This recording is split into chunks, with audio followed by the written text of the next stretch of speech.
Hello friends, today we are going to learn about a very important unit of accounting, that is accounting for partnership.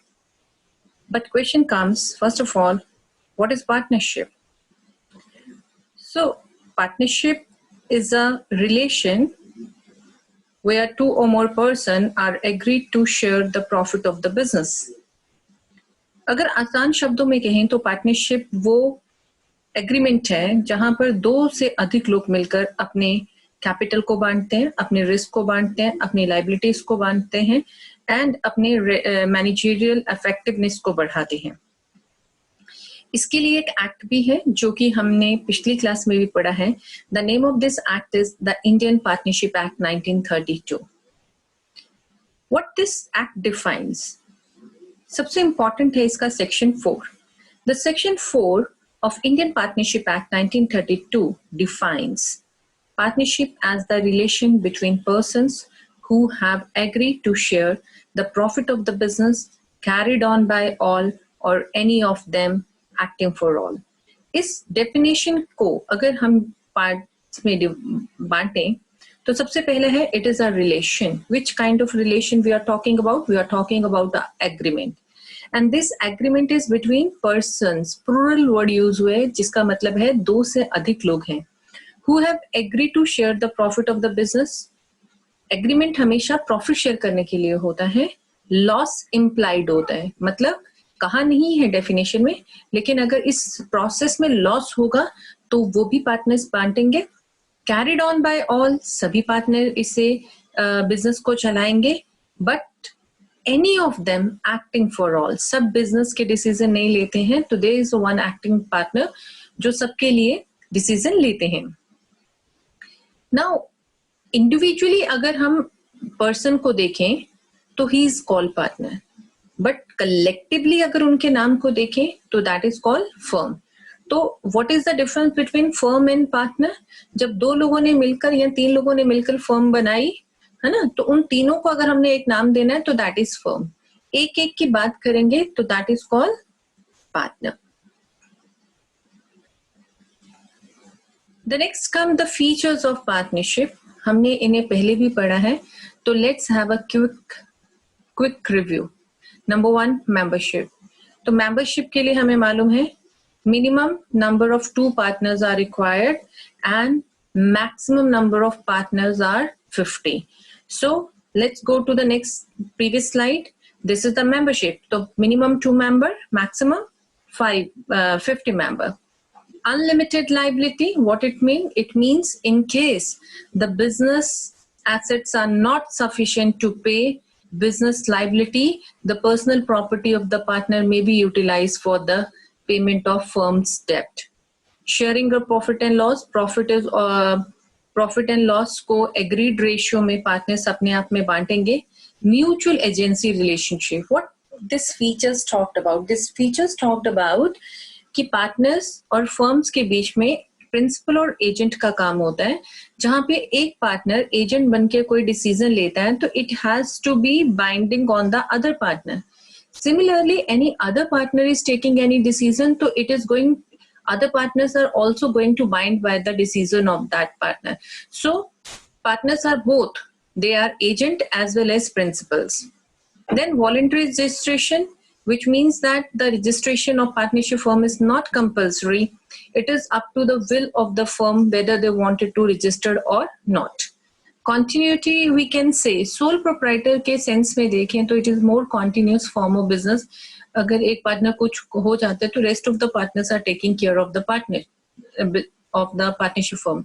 But अगर company के point of view से देखें तो इसकी continuity कम है, क्योंकि company एक इंडिविजुअल आइडेंटिटी है, उसका जो एग्जिस्टेंस है वो कॉन्टिन्यूस होता है।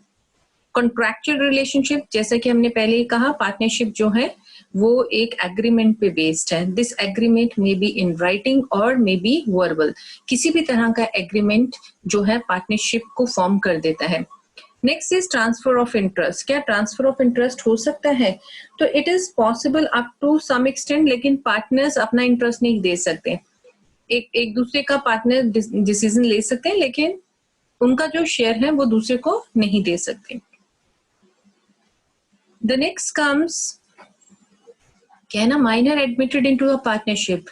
So normally minor cannot be admitted into a partnership, but yes, if some benefit they wanted to give to the minor, minor कभी भी लॉस नहीं शेयर करता है.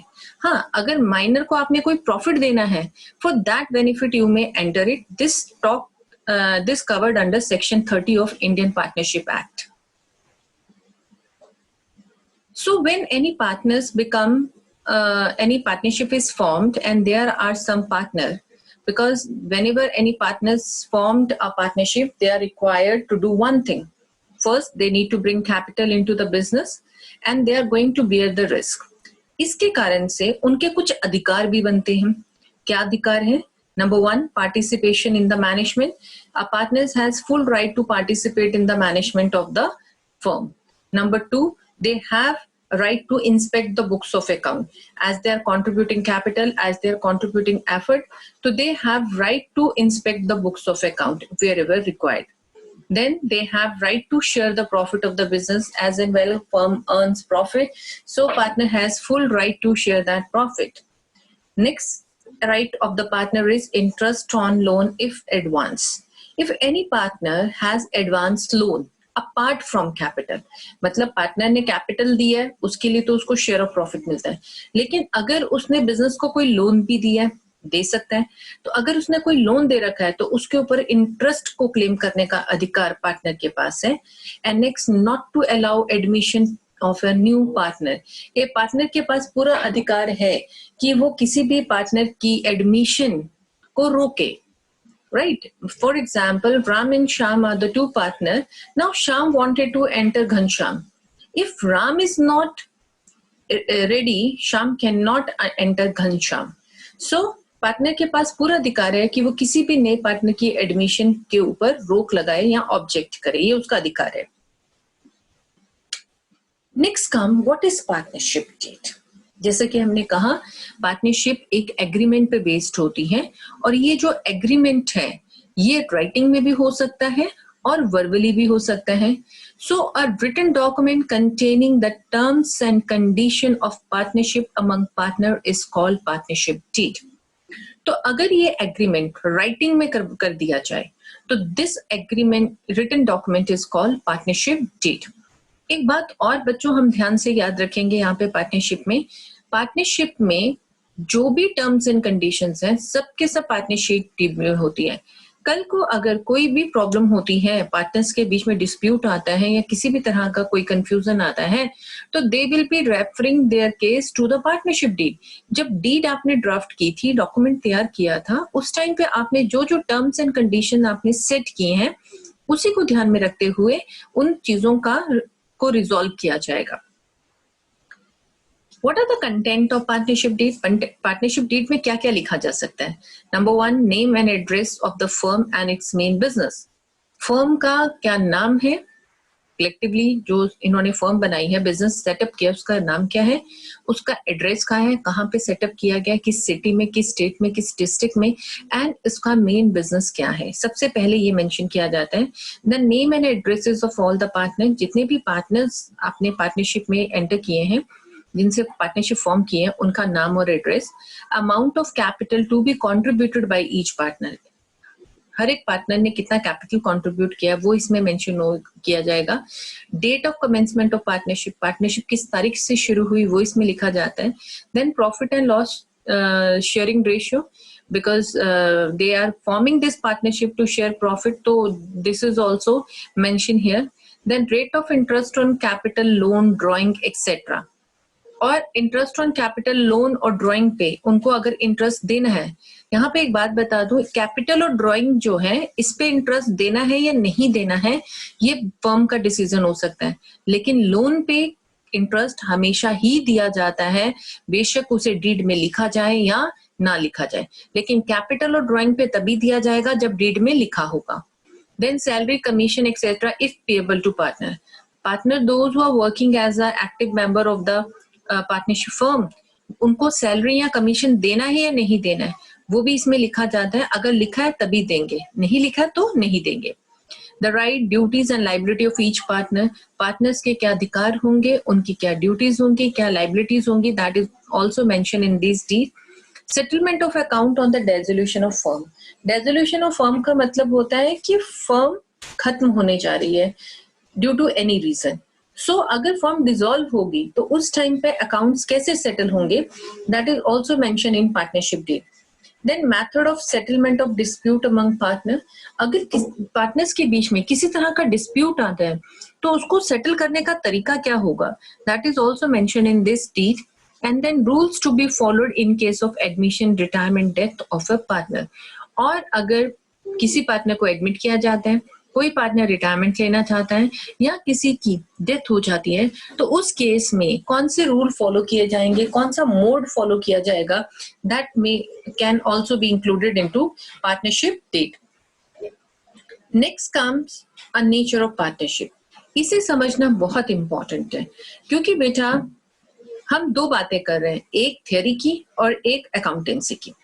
थ्योरेटिकली क्या है इसे पहले समझिए।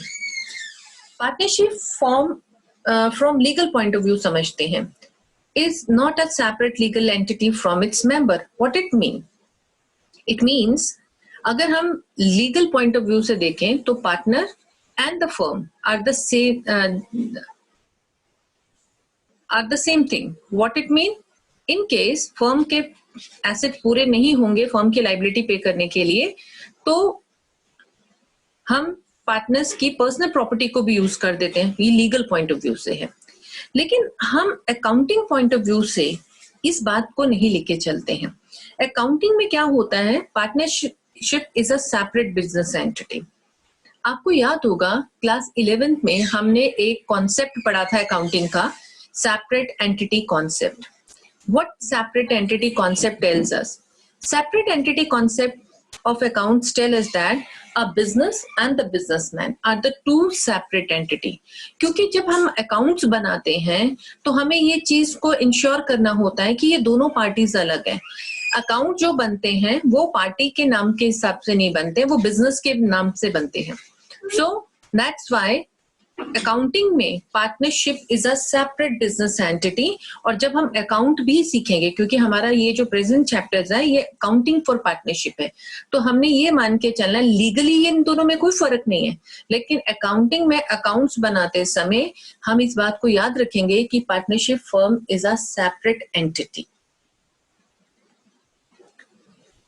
Now comes to the point, provision of active accounting treatment in the absence of partnership deed।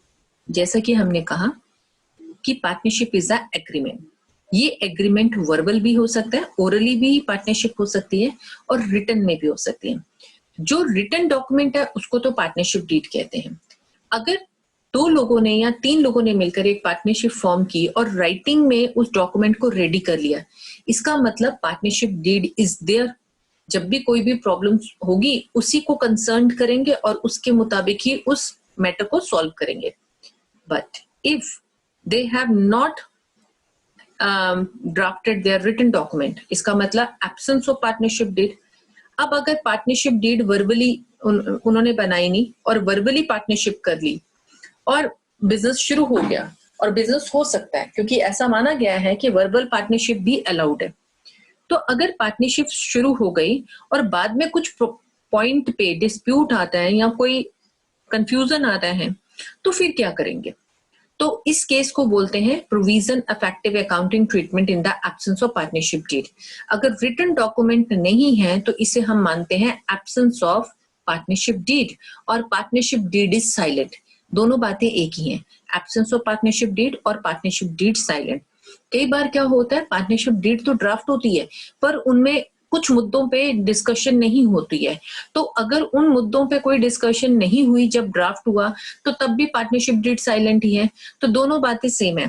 तो अगर आपके पास रिटन डॉक्यूमेंट नहीं है उस मैटर को रिजॉल्व करने के लिए, तो क्या किया जाएगा? तो इंडियन पार्टनरशिप एक्ट 1932 के कुछ रूल्स हैं जो हम अप्लाई करेंगे।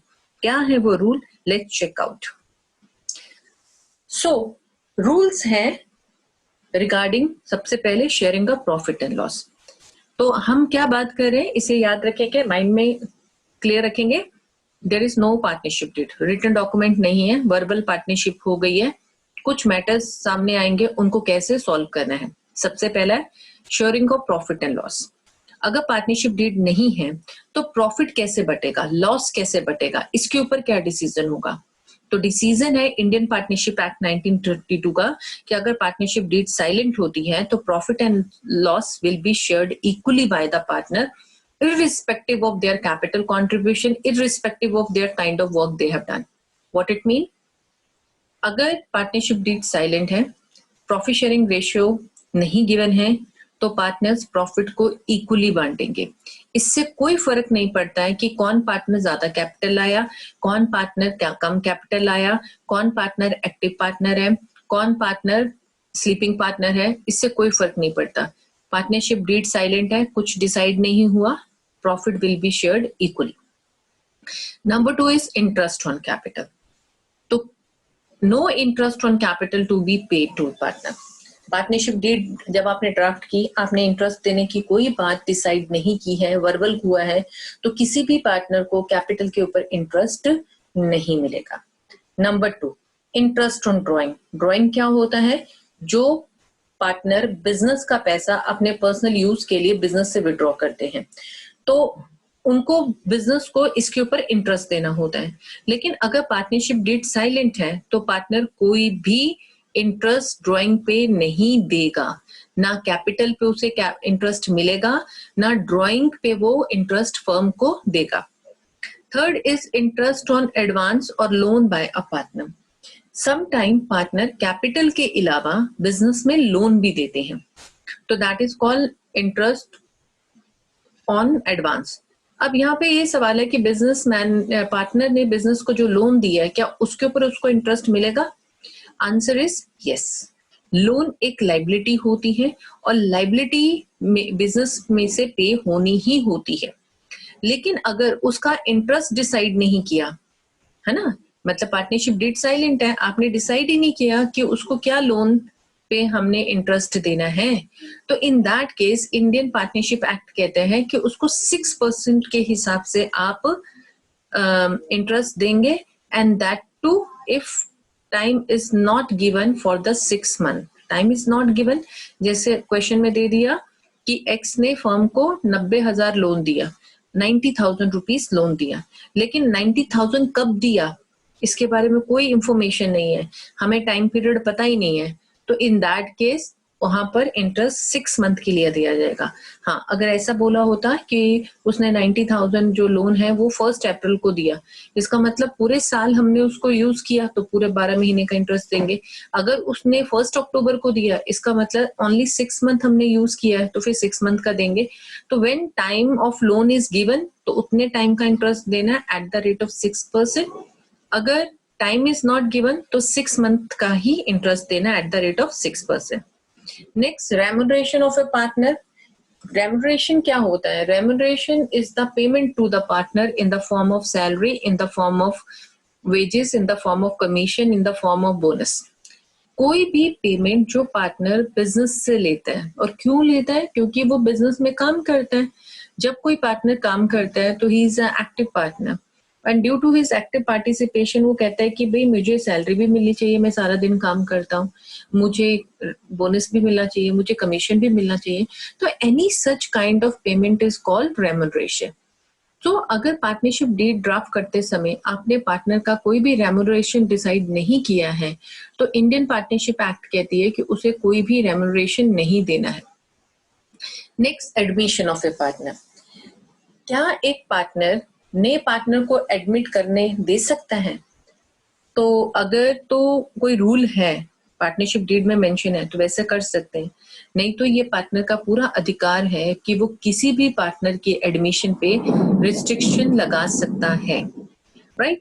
सो पार्टनरशिप में एडमिशन तभी होगा नए पार्टनर का जब पुराने पार्टनर सारे एग्रीड होंगे। एक भी पार्टनर अगर उसे ऑब्जेक्ट करता है तो admission of a new partner can not be done. Next comes how will the matter resolve. अभी हमने देखा कि अगर इंडियन पार्टनरशिप डीड साइलेंट है तो मैटर कैसे रिजॉल्व करने हैं, तो लेट्स चेक आउट। एक एग्जाम्पल लेते हैं, Amrish, Lalit and Charu are partner in a firm without partnership deed.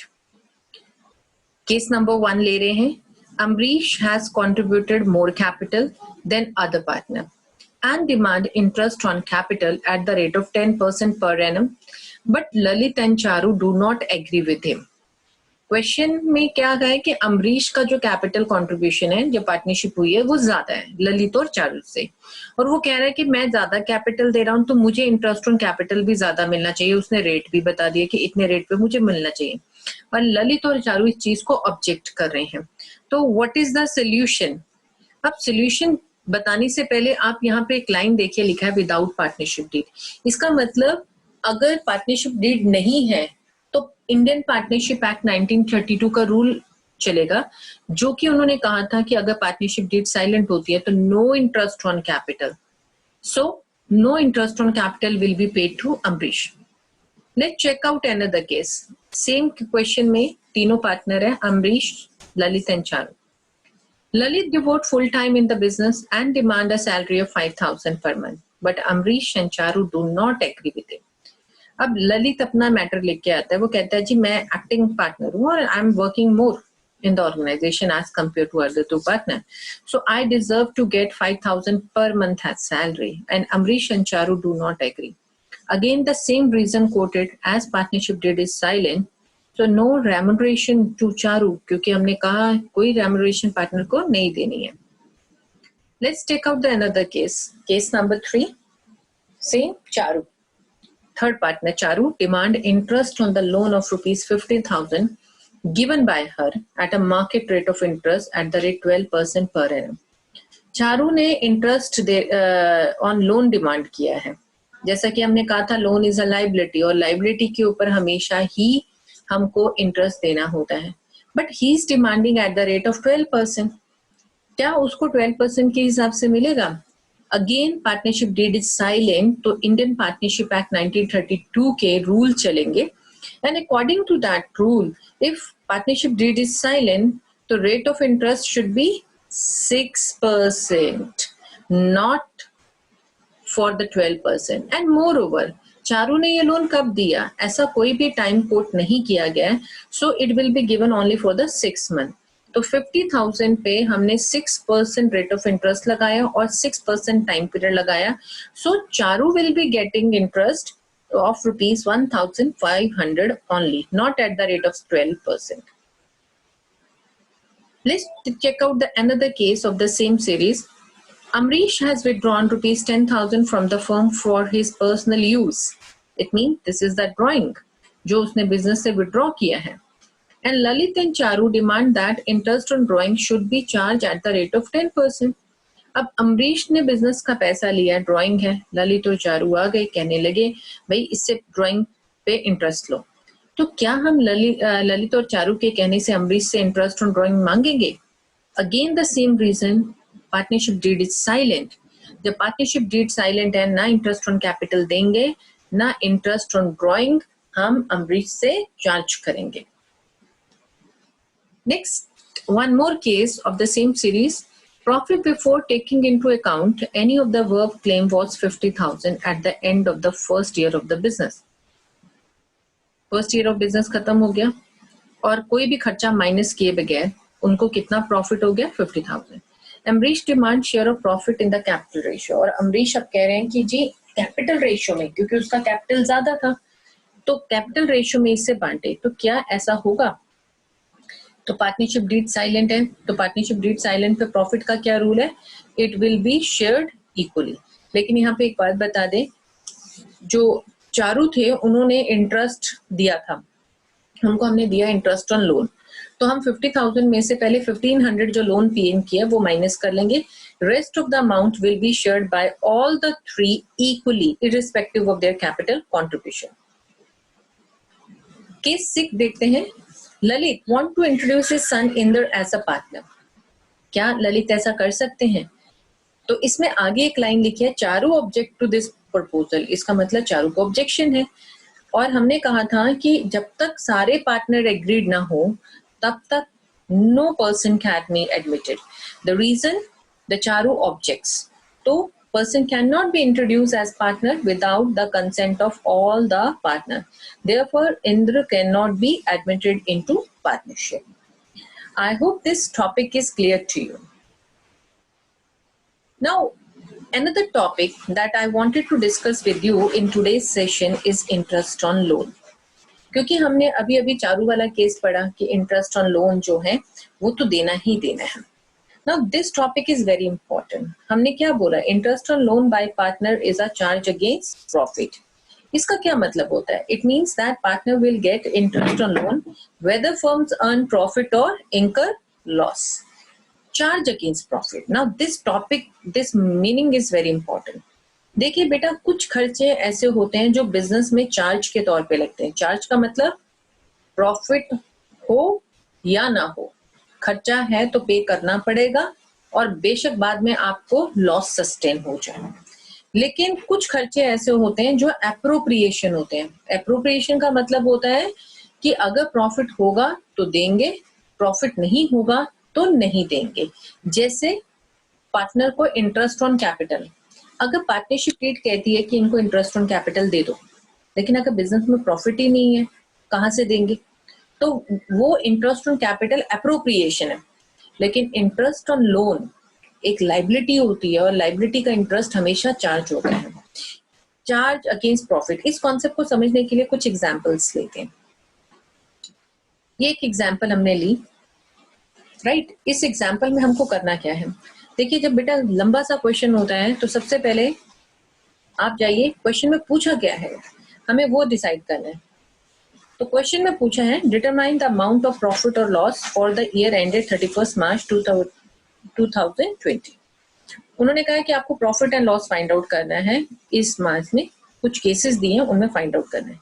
Then will find out हमें दिया क्या गया है. तो कुछ चीजें हमें दी गई हैं, हमने उसे अंडरलाइन कर लिया है.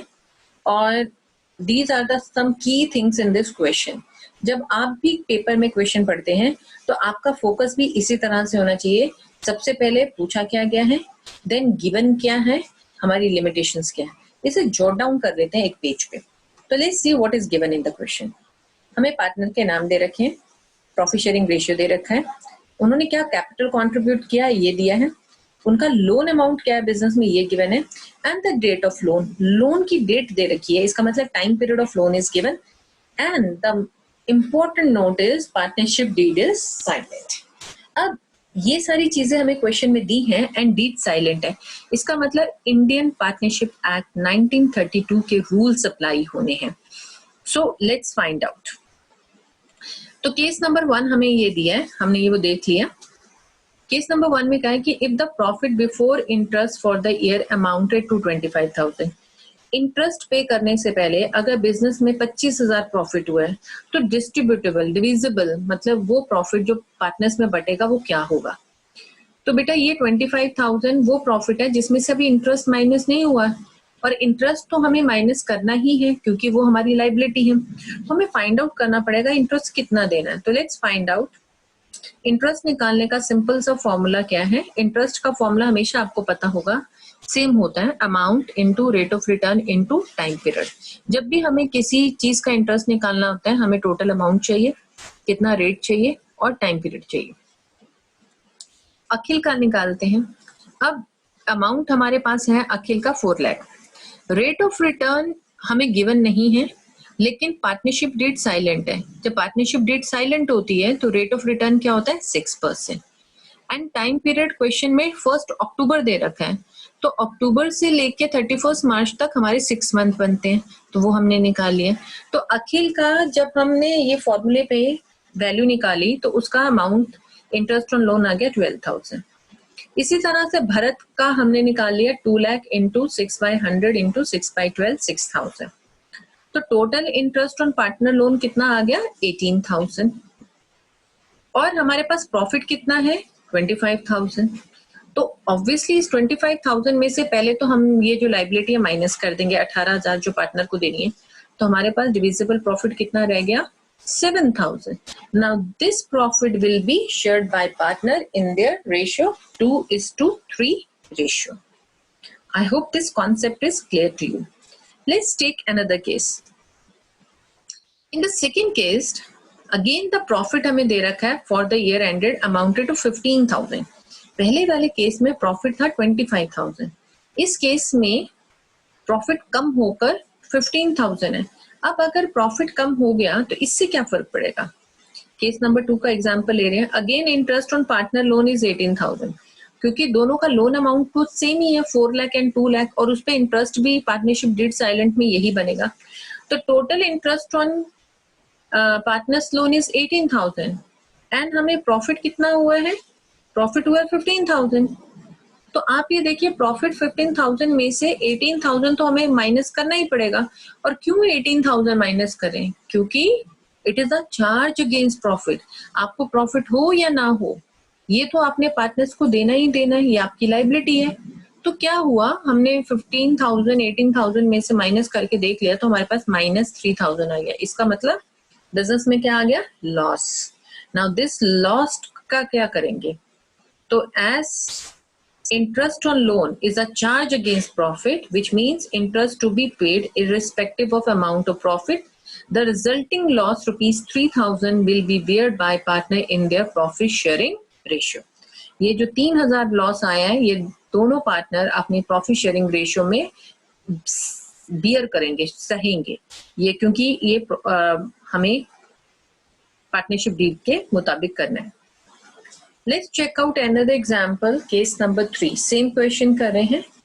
पहले दोनों केसेस में हमें प्रॉफिट हुआ था, पहले में 25,000 प्रॉफिट हुआ था, दूसरे में 15,000 प्रॉफिट हुआ है। इस केस में ऑलरेडी बिजनेस में लॉस है 25,000 का।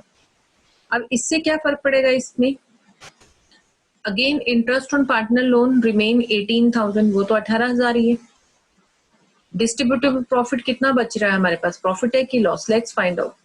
तो हमारे पास प्रॉफिट की जगह लॉस है ना, -25,000, और उसमें से -18,000 हमने लोन कर दिया, तो हमारा लॉस बढ़कर कितना हो गया? -43,000। Now as it is a loss, क्या करना है? तो this loss will be shared in the profit sharing ratio. So ऐसा हम क्यों कर रहे हैं? ये 3 एग्जाम्पल्स हमने अलग अलग तरह की क्यों ली? क्योंकि interest on loan is a charge which has to be paid whether firm earn profit or loss, और जो रिजल्टिंग लॉसेस या प्रॉफिट होंगे वो पार्टनर्स अपनी प्रॉफिट शेयरिंग रेशियो में शेयर करेंगे। This is the concept of charge against profit. Now let's check out the entries of interest on loan. सबसे पहले ये एंट्रीज हमने लास्ट ईयर भी की हैं। जब कोई पार्टनर, क्योंकि लास्ट ईयर आपने सोल प्रोप्राइटर पढ़ा था, इस साल हम पार्टनरशिप पढ़ रहे हैं। जब भी कोई पार्टनर बिजनेस में लोन देता है तो what entry we will pass? The entry is bank account debit to loan by the partners. अगर जैसे 2 पार्टनर हैं तो दोनों के नाम से एंट्री पास होगी, A loan account to B loan account. तो जब भी पार्टनर लोन देता है तो वो कैपिटल से नहीं एंट्री पास होती, हमेशा पार्टनर के लोन अकाउंट से पास होती है। और बिजनेस में पैसा आ रहा है इसलिए बैंक अकाउंट डेबिट, उधर से लाइबिलिटी बढ़ रही है बिजनेस की तो इसलिए टू लोन अकाउंट। उसके बाद ये एंट्री कब पास होती है? जिस दिन लोन आता है। उसके बाद then on the date of interest, जो भी आपने उनको इंटरेस्ट की डेट प्रॉमिस की है पार्टनर्स को पे करने की, उस डेट पे इंटरेस्ट को पहले ड्यू करेंगे। तो इंटरेस्ट ड्यू करने की एंट्री क्या बनेगी? Interest on loan by partner account debit to loan by the partner. तो इंटरेस्ट ड्यू करेंगे एंड लास्ट में ये जो इंटरेस्ट है ये बिजनेस का लॉस है, एक्सपेंस है, इसको हमने प्रॉफिट एंड लॉस में चार्ज करना ऑन द क्लोजिंग डे। तो जब to close the interest on loan, last entry will be profit and loss account debit to interest on loan by partners account. तो 3 entries बेटा interest on loan की बनती है। Number 1 जब loan business में आया, नंबर 2 जब हमने इंटरेस्ट को पे करना है और ड्यू होता है तब, एंड नंबर 3 जब हम उसे क्लोज करते हैं प्रॉफिट एंड लॉस में। इसे एक एग्जाम्पल से समझते हैं। 3 करेक्टर हमने लिए हैं, Amit, Vimal and Chaman. Are partner sharing profit and losses equally. Amit and Chaman gave loan to the firm on 1st October 2019 of rupees 1 lakh and 1,50,000 respectively. Now in this case, partner में 3 partner है लेकिन loan दिया है सिर्फ 2 ही partner ने, अमित ने और चमन ने। डेट ऑफ लोन भी दे रखी है, अमाउंट ऑफ लोन भी दे रखी है। It is agree that interest at the rate of 9% per annum will be paid on loan rate of interest भी दे रखा है। Books of account of the firms are closed on 31st March every year. Interest on loan is yet to be paid on 31st March.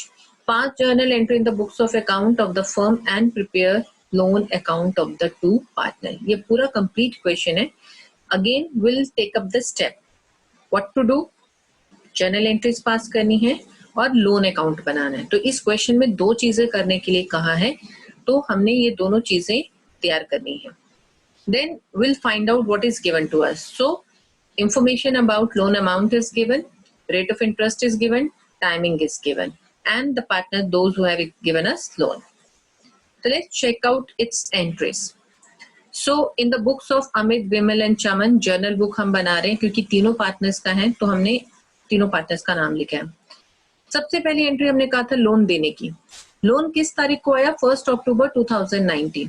Entry pass की bank account debit to loan by Amit and loan by Chaman. दोनों ने हमें जितना loan दिया firm को उसकी entry हमने पास की।